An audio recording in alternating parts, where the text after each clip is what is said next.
नमस्ते दोस्तों, कैसे हैं आप। मैं Sujeet Kumar incredible IAS academy में आपका हार्दिक स्वागत करता हूं। आज एक नई सीरीज की शुरुआत किया हूं और ये जो सीरीज है ये परीक्षा वाणी के इतिहास की जो बुक है उसके ऑब्जेक्टिव क्वेश्चन जो है उसी को आपके सामने रखने की कोशिश किया हूं। और ये टोटल ऑब्जेक्टिव क्वेश्चन जो होगा ये यूरोपीय कंपनियों के आगमन से होगा और बेहतरीन तरीके से आपके सामने रखूंगा और आपसे ही इसके आंसर की डिमांड करूंगा और फिर लास्ट में मैं आंसर भी बताऊंगा और आप फाइनली जो मार्क्स आएगा वो मुझे कमेंट बॉक्स में बताइएगा। और साथ साथ में ये भी बताइएगा ये सीरीज स्टार्ट रखूं या फिर ये सीरीज को बंद कर दूं। अगर बंद करूं तो कौन सी नई सीरीज जो है आपको चाहिए वो जरूर मुझे कमेंट बॉक्स में बताइएगा, तभी इसको मैं आगे रख पाऊंगा। अदरवाइज आपकी इच्छा जैसी होगी।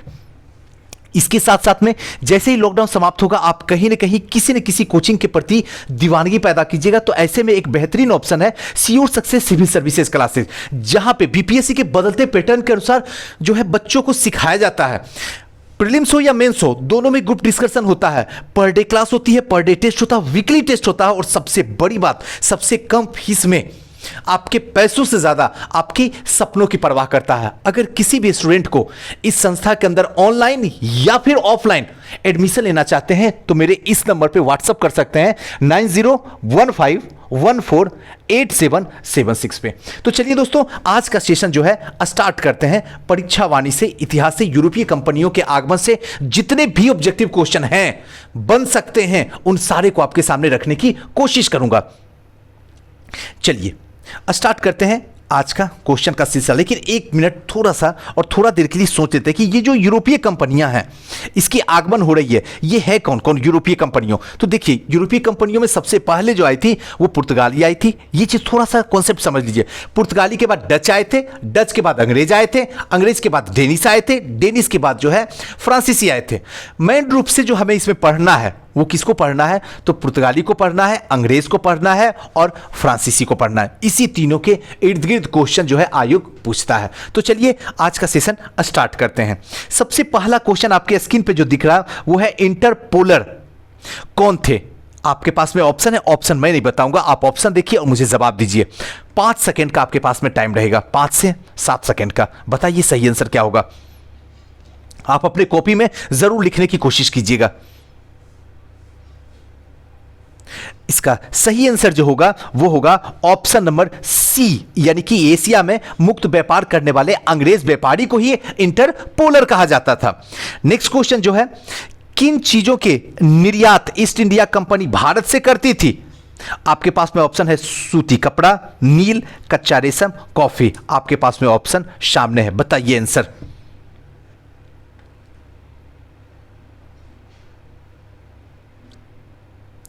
इसका सही आंसर जो होगा ऑप्शन नंबर ए होगा, यानी कि सूती कपड़ा का भी व्यापार होता था, नील का भी व्यापार होता था और कच्चा रेशम का व्यापार होता था, लेकिन कॉफी का बिल्कुल भी जो है व्यापार नहीं होता था। यानी कि एक तरीके से अगर कहा जाए तो निर्यात नहीं किया जाता था कॉफी का। नेक्स्ट क्वेश्चन की ओर चलते हैं। सूची 1 और सूची 2 को सुमेलित करना है। बताइए सूची 1 और सूची 2 को।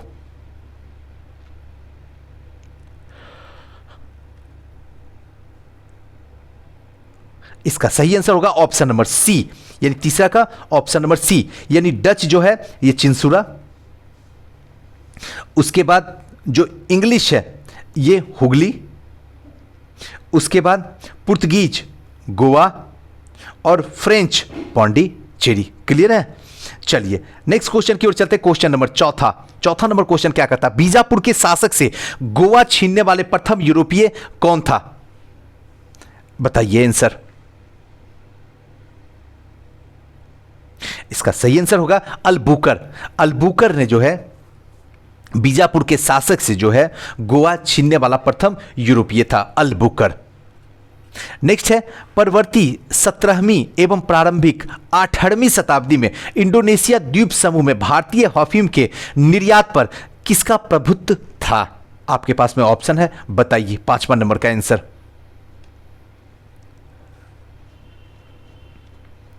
इसका सही आंसर होगा ऑप्शन नंबर सी, यानी कि डच ईस्ट इंडिया कंपनी का। नेक्स्ट है कौन सा बंदरगाह काली मिर्च निर्यात के लिए प्रसिद्ध था। तो इसका ऑप्शन है भड़ौच, मुसोलीपट्टनम, कालीकट या सूरत। तो इसका सही आंसर जो होगा वो होगा ऑप्शन नंबर सी, कालीकट। यानी कि काली मिर्च के निर्यात के लिए प्रसिद्ध जो था वो बंदरगाह कालीकट था। नेक्स्ट क्वेश्चन है, भारत के पश्चिमी तट में के निम्न में से किस स्थल पर इंग्लिश फैक्ट्री थी? पश्चिमी तट पे, तो इसका ऑप्शन है कोचीन, तेलीचेरी, कुन्नूर या फिर कालीकट। तो इसका सही आंसर जो होगा वो होगा ऑप्शन नंबर बी, यानी कि तेलीचेरी। नेक्स्ट है, किस यूरोपीय व्यापारिक कंपनियों के पर्यवेक्षण में कासिम बाजार नगर में 17वीं शताब्दी में सर्वाधिक मात्रा में रेशम धागे का उत्पादन किया था?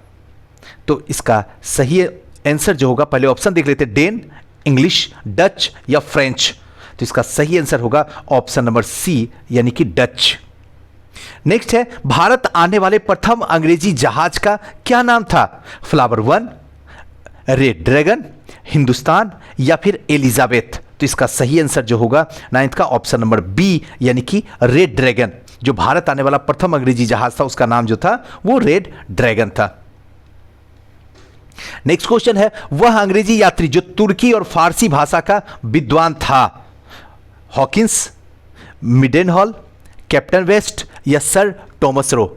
तो इसका सही आंसर जो होगा वो होगा ऑप्शन नंबर ए, यानी कि कैप्टन हॉकिंस। नेक्स्ट जो है, रिजविक संधि, ध्यान रखिएगा, रिजविक की संधि 1697 ईस्वी के पश्चात पांडिचेरी वापस किसको मिल गई?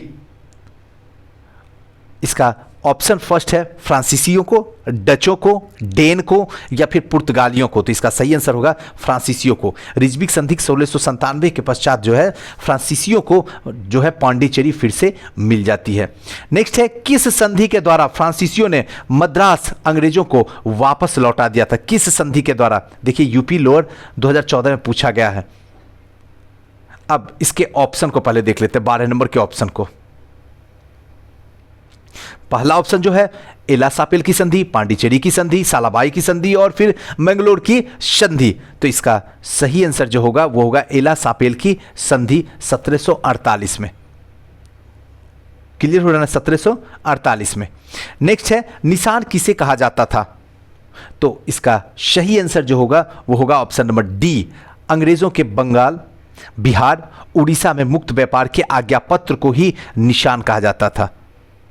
नेक्स्ट जो है, अपने क्षेत्र के किस पुर्तगाली गवर्नर ने सती प्रथा को प्रतिबंधित कर दिया था? सती प्रथा को अपने क्षेत्र में। तो इसका सही आंसर होगा अलबुकर। अलबुकर ने जो है अपने क्षेत्र में सती प्रथा को पूरे तरीके से प्रतिबंधित कर दिया था। भारत में सहायक संधि की अवधारणा का प्रतिपादन सर्वप्रथम किसने किया था? सहायक संधि, ध्यान रखिएगा, सहायक संधि की अवधारणा सर्वप्रथम किसने किया था? तो इसका ऑप्शन में है Alfonso de Albuquerque, George Oxenden, colonel Bussy या फिर डुप्ले। तो इसका सही आंसर जो होगा वो होगा ऑप्शन नंबर डी, यानी कि डुप्ले। नेक्स्ट है, सूची 1 और सूची 2 को सुमिलित करके सही कूटों की सहायता से चयन कीजिए। तो आपके पास में ऑप्शन जो है सामने रखा, इसका सही आंसर क्या होगा वो मैं आपको बता देता हूं। तो 16 नंबर का सही आंसर जो होगा वो होगा ऑप्शन नंबर डी, यानी कि ए का बी, यानी 1611, यानी कि ऑप्शन नंबर मुसोलीपट्टनम में अंग्रेजी कारखाना की स्थापना। और दूसरा जो है 2 का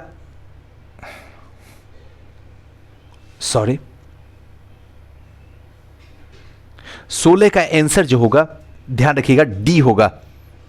डी का मतलब ये, 1 का बी, यानी इसका ये होगा पुर्तगाली ने अंग्रेजी कारखाना स्थापित की। उसके बाद 2 का ए, 1613 में जहांगीर का फरमान अंग्रेजों को सूरत में कारखाना स्थापित करने के लिए दिया गया। और फिर 3 का डी, यानी कि 1619 में सर टॉमस रो ने इंग्लैंड वापसी की। और फिर 1626 यानी कि पुलिकट आर्म गांव में अंग्रेजी कारखाना की स्थापना हुई। चलिए नेक्स्ट आते हैं, अंग्रेजों को फोर्ट विलियम कहाँ स्थित है? अंग्रेजों का जो फोर्ट विलियम है कहाँ स्थित है? ऑप्शन है बंबई, कलकत्ता, मद्रास या पांडिचेरी। तो इसका सही आंसर जो होगा वो होगा कोलकाता। नेक्स्ट है, अल्फांसो डी अल्बुकर की मजार कहां पर अवस्थित है? तो इसका सही आंसर होगा ऑप्शन नंबर बी, यानी कि आर्मा गांव। ध्यान रखिएगा, आर्मा गांव में। नेक्स्ट है डेनिश ईस्ट इंडिया कंपनी ने अपनी प्रथम फैक्ट्री ट्रांकेबर यानी कि तमिलनाडु में कब स्थापित किया डेनिश कंपनी ने? तो इसका सही आंसर होगा बी, हिंद महासागर में पुर्तगाली समुद्री लुटेरे। हिंद महासागर में पुर्तगाली समुद्री लुटेरे।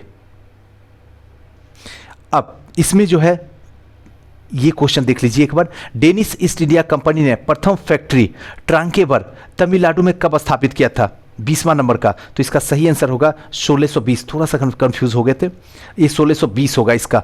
और 21वां नंबर क्वेश्चन जो है इसका सही आंसर होगा मुक्त व्यापार करने के पक्षधर में फ्रांसीसी व्यापारी, यानी कि फिजियोक्रेट कौन थे? यानी कि मुक्त व्यापार करने वाले जो है पक्षधर थे फ्रांसीसी व्यापारी।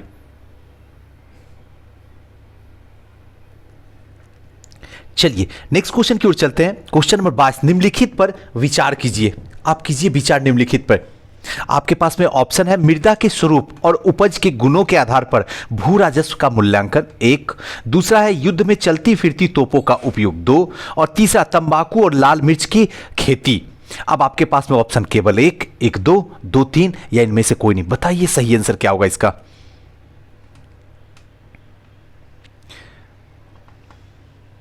इसका सही आंसर होगा इनमें से कोई भी नहीं। और यह क्वेश्चन पूछा हुआ आईएएस 2014 में क्वेश्चन। चलिए नेक्स्ट क्वेश्चन की ओर चलते हैं। किस पुर्तगाली गवर्नर ने शांत जल की नीति, जिसको कहते हैं ब्लू वाटर पॉलिसी, लागू की थी? बहुत इंपॉर्टेंट है, हमेशा यह क्वेश्चन पूछा जाता, हमेशा। इसका सही आंसर होगा, पहले ऑप्शन देख लेते हैं, कैस्ट्रो, अल्बुकर, अल्मीरा या फिर एड्रोड बारबोसा। तो इसका सही आंसर जो होगा वो होगा ऑप्शन नंबर सी, अल्मीरा। अल्मीरा के टाइम में ब्लू वाटर पॉलिसी जो है लागू कर दिया गया था, यानी कि समुद्र के अंदर, यानी जो चीज़ स्पेस है उसके अंदर जो है बिना परमिशन के कोई भी तरीके का ना तो आयात किया जा सकता है ना ही निर्यात किया जा सकता, बिना परमिशन के। और ये परमिशन अल्मीरा से आपको लेना पड़ेगा। सूची 1 और सूची 2 को सुमेलित कीजिए और नीचे दिए गए कोड की सहायता से उत्तर को बताइए। आप सूचित कीजिए, मैं उत्तर आपको बताता हूं।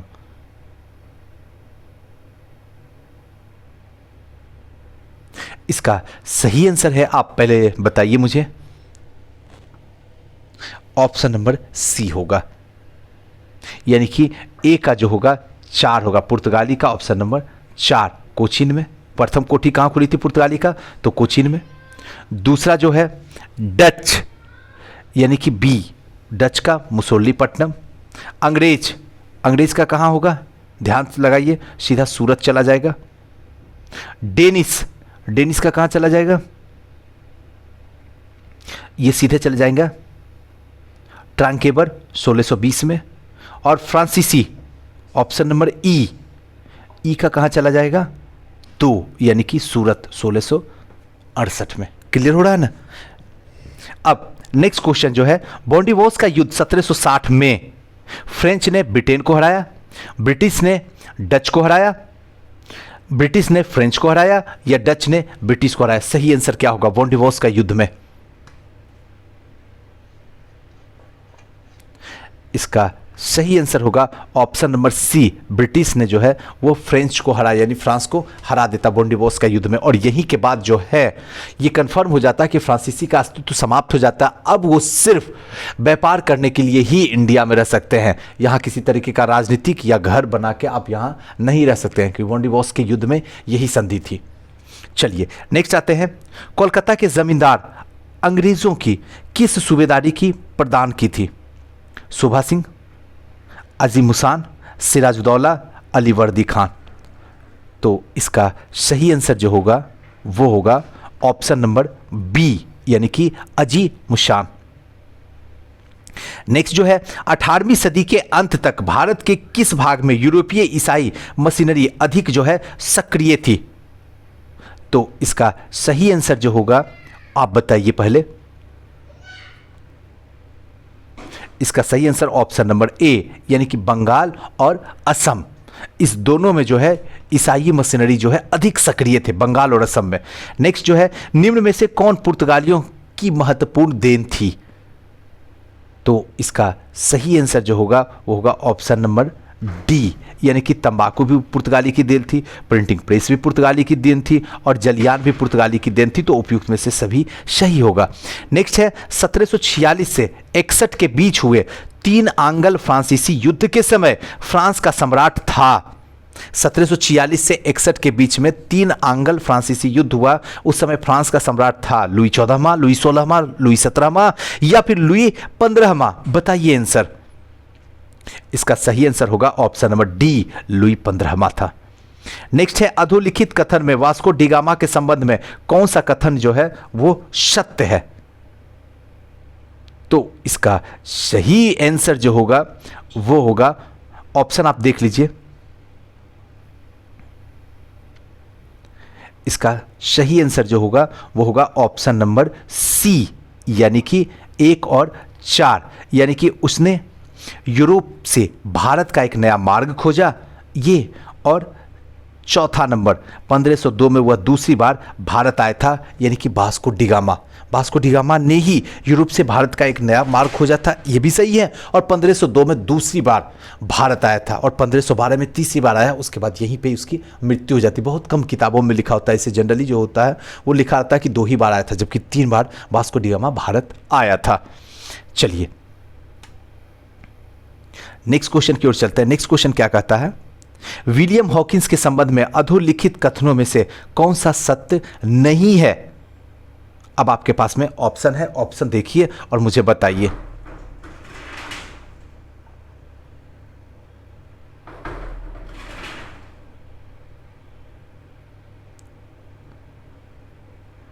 इसका सही आंसर होगा ऑप्शन नंबर ए, वह तुर्की भाषा नहीं बोल सकता था।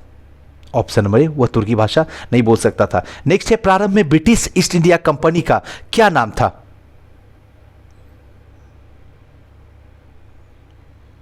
इसका सही आंसर होगा D, the governor and company of merchant of London trading into the east Indies. ध्यान रखिएगा, ईस्ट इंडीज। नेक्स्ट क्वेश्चन जो है, बंगाल का कौन सा बंदरगाह पुर्तगालियों के समय जो है प्रोटोग्रांड के नाम से जाना जाता था? तो इसका सही आंसर जो है वो होगा ऑप्शन नंबर सी, चटगांव।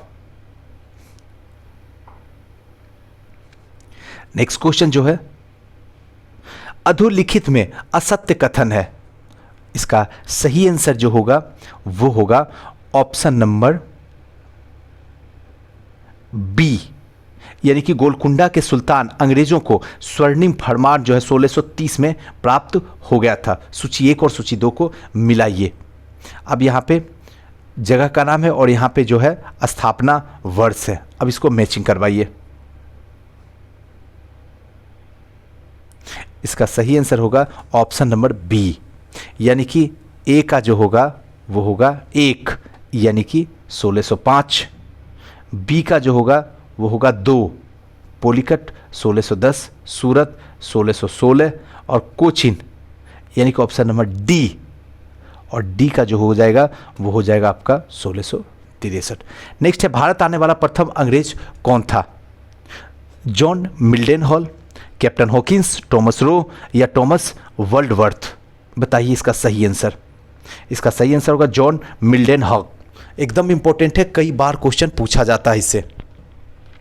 सूची 1 और सूची 2 को सुमेलित कीजिए और नीचे दिए गए कूट को सही उत्तर से चुनिए।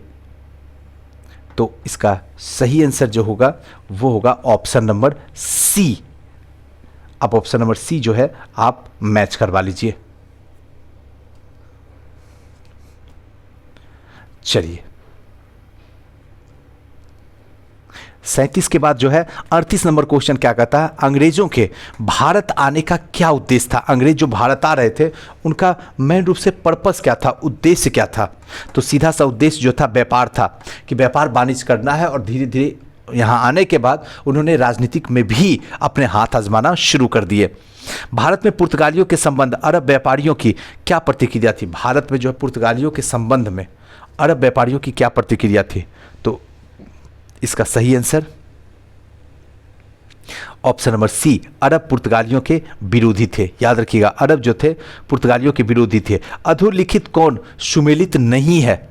जो सुमेलित नहीं है तो इसका सही आंसर जो होगा वो होगा ऑप्शन नंबर डी, पेरिस की संधि सुमेलित नहीं है। बाकी कर्नाटक की तृतीय संधि 1756 से 63 सही है, कर्नाटक की दूसरी 1749 से 54 सही है, और कर्नाटक का प्रथम 46 से 48 तक सही है, लेकिन पेरिस की संधि ये बिल्कुल गलत है। नेक्स्ट जो है, द्वितीय पुर्तगाली व्यापारिक अभियान के नेता का नाम था, बताइए नाम क्या था। इसका सही आंसर जो होगा option number A, Alvares Cabral. द्वितीय पुर्तगाली में अभियान में के नेता जो था वो था अल्वारेस अब्रल।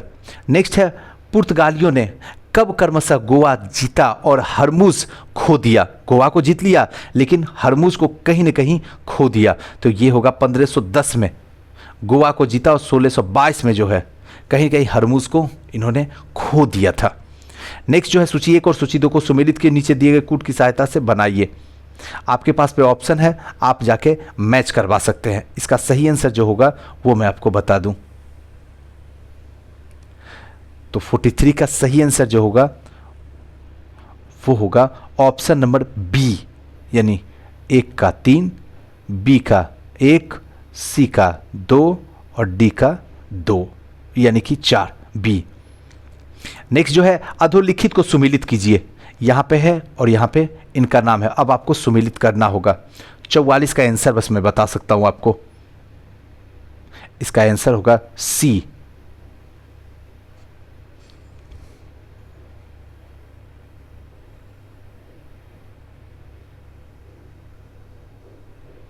अब नेक्स्ट क्वेश्चन की ओर चलते हैं। नेक्स्ट क्वेश्चन क्या कहता है,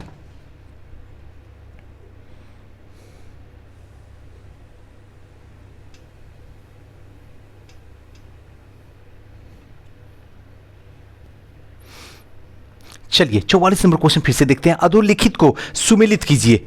यहां पे लिखा हुआ है, अब एक दूसरे से मैच करवाइए। इसका सही आंसर जो होगा वो मैं आपको बता देता हूं। तो 44 का सही आंसर जो होगा वो होगा सी, ए का 4, बी का 3, सी का 2 और डी का 1 होगा। 4 3 2 1, बस यही इसका आंसर है। चलिए नेक्स्ट क्वेश्चन जो है, एक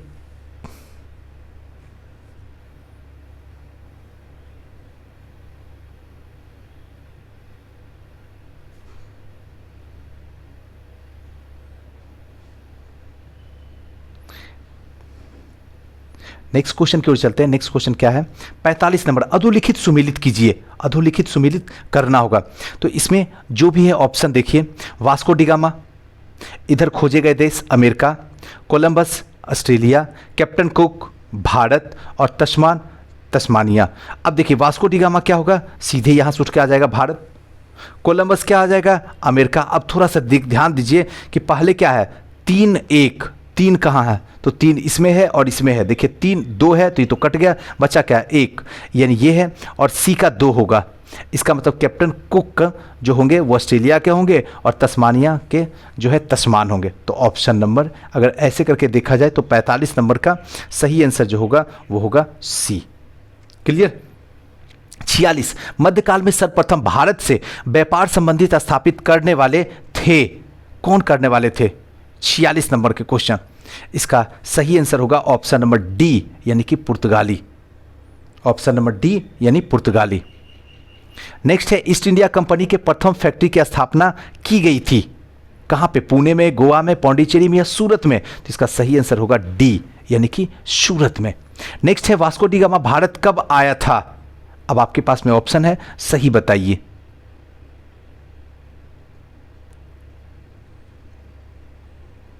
इसका सही आंसर होगा ऑप्शन नंबर सी, 1498 में वास्को डी गामा भारत आया था। निम्न में से किसने भारत में अंग्रेजों का सर्वाधिक विरोध किया था। कौन था जो अंग्रेजों का भारत में सर्वाधिक विरोध किया था, मराठा, मुगल, राजपूत या फिर सिख। तो इसका सही आंसर होगा मराठा। मराठा अंग्रेज को देखना नहीं चाहते थे, इसलिए विरोध करते थे। भारत में 1613 ईस्वी में अंग्रेजों ने अपनी पहली फैक्ट्री कहां पे स्थापित की, तो इसका सही आंसर जो होगा सूरत में स्थापित की। नेक्स्ट है, डचों ने अपनी पहली व्यापारिक कोठी कहां पे स्थापित की। तो इसका सही आंसर जो होगा आप बताइए, मुसल्लीपट्टनम में। नेक्स्ट है 52 नंबर क्वेश्चन, मुगल भारत में अंग्रेजी व्यापार की सबसे प्रमुख वस्तु क्या थी? तो इसका सही आंसर होगा ए, यानी कि सूती वस्त्र। भारत के साथ व्यापार करने के लिए सर्वप्रथम संयुक्त पूंजी कंपनी किन लोगों ने आरंभ की? किन लोगों ने आरंभ की? तो इसका सही आंसर होगा ऑप्शन नंबर बी, डच ने। सबसे पहले जो है संयुक्त पूंजी कंपनी जो है डच ने शुरुआत की। नेक्स्ट है निम्नलिखित में से कौन सा युद्ध था जिसने भारत में ब्रिटिश प्रभुत्व को प्रारंभ किया?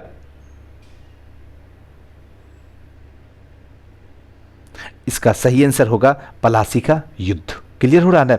नेक्स्ट है भारत में ईस्ट इंडिया कंपनी की सफलता का राज था, इसमें ऑप्शन आपके सामने है, सफलता का क्या राज था? इसका सही आंसर जो होगा वो होगा ऑप्शन नंबर डी, उपयुक्त तीनों था। यानी भारत में राष्ट्रीय भावना की कमी थी, इसीलिए जो है so British east India company की सफलता का राज था। दूसरा जो है कंपनी की सेना पश्चिमी प्रशिक्षण मिला हुआ था, जिनके पास आधुनिक अधिकार था, इसलिए सफल था।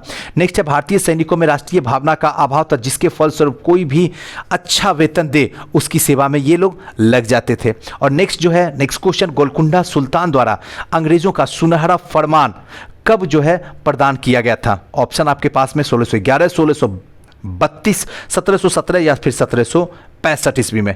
आज का अंतिम क्वेश्चन यही है। इसका सही आंसर जो होगा वो होगा ऑप्शन नंबर बी, यानी कि 1632। तो दोस्तों ये जो था ये परीक्षा वानिकी हिस्ट्री का महासंग्राम था। इसमें मैंने ऑब्जेक्टिव क्वेश्चन आपके सामने रखा और आपसे ही इसका आंसर करवाने की कोशिश किया, क्योंकि पढ़ा तो मैं सब कुछ दिया हूं और इसीलिए थोड़ा सा रुक रुक के बोलने की कोशिश किया, जिससे कि आपका इंटरेस्ट बना रहे। और मैं चाहता हूं कि हिस्ट्री का नहीं, इनमें सारे सब्जेक्ट का जो है ऑब्जेक्टिव क्वेश्चन आपकी आंखों के सामने से निकाल दिया जाए, जिससे कि सिलेक्शन होने के चांस आपके बढ़ जाए। इसके लिए आप क्या कहना चाहते हैं? तो आज की इस वीडियो में आपके कमेंट का मेरा इंतजार रहेगा। आप मुझे कमेंट करके ये बताइए, ये सीरीज स्टार्ट रखा जाए या फिर बंद कर दिया जाए। दोनों बात आपको बोलना पड़ेगा, और क्यों इसका भी आपको जवाब देना होगा। इसलिए मैं आपके कमेंट का इंतजार करूंगा। जब तक कमेंट नहीं आएगा तब तक इस सीरीज को आगे नहीं बढ़ाया जाएगा, बस आपके लिए छोड़ के रखा हूं। तो चलिए दोस्तों, कैसा लगा वीडियो हमें जरूर बताइएगा, और हो सके तो इस वीडियो को ज्यादा से ज्यादा जरूर शेयर कीजिएगा। और हां, आप अपना नंबर जरूर मुझे बताइएगा कि ये 56 में मान के चलते हैं 50 ही, इस 50 में कितने नंबर आपके सही हुए। बस सही बताना, गलत से मुझे कोई मतलब नहीं है। सही कितने हुए वो जरूर कमेंट करके बताइएगा, मुझे इंतजार रहेगा। थैंक यू, नमस्कार।